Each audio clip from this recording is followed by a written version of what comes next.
Hey, what's up, y'all? It's Steve again, Old Man Reads.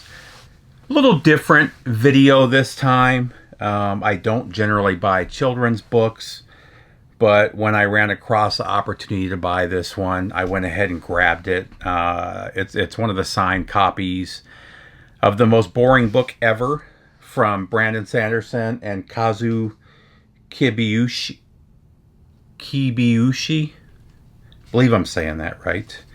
Came out, I guess I've had it for a couple weeks now, but there was a deal through, man, what website was it? Talk Shop Live, where Brandon, they were signing them as they were doing videos, and you could buy it through there. So I went ahead and grabbed one of them. I got to tell you, I really love this book. Go ahead and share the cover with you there.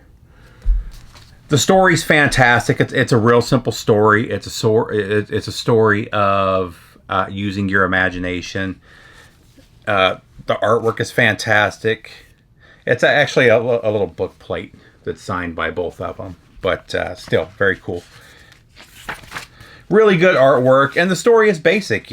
Starts off as a boy sitting in a chair. How boring that is, And then he starts to use his imagination, and it turns into an adventure. I'm not going to show you everything, but really cute artwork, really good story.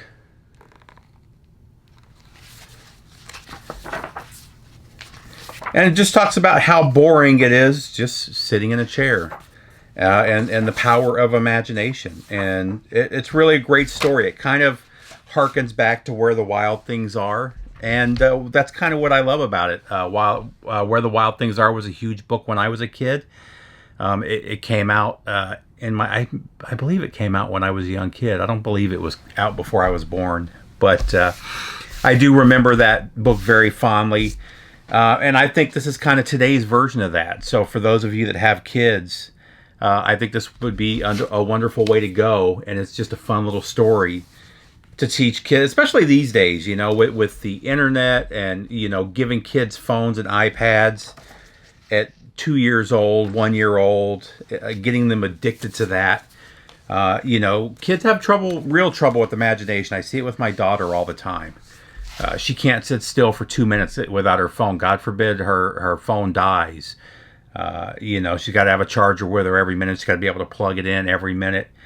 And, kids are losing a lot these days. They're not reading, which is a big issue, something I'm trying to push her to do, which she does. This year she's probably read 5 or 6 books, which is not a lot, but it's more than most kids read. I would venture to say that most kids her age have honestly probably never read more than 2 or 3 books in their lives, compared to what it was when I was a kid, where a library was a fun activity all the time. As a matter of fact, when my parents went out for dinner, if they wanted to spend a day doing their thing, they would drop me off at the local library, and I would hang out there and have a blast all day, reading books, listening to records, watching movies, playing computer games.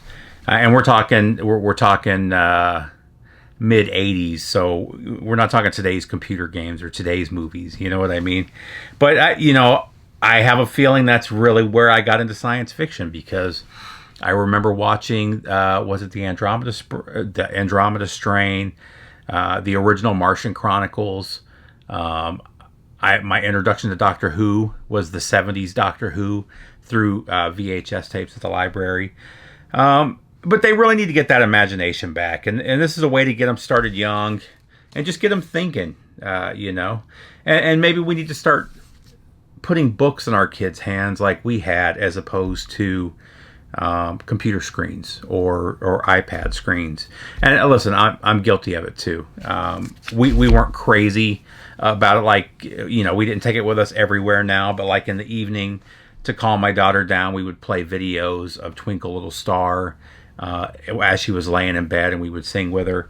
So, even although we limited it, we still used the technology quite a bit. And again, now she's a freshman in high school, and she's got her laptop, her iPad, her iPhone. It's her iWatch or her Apple Watch.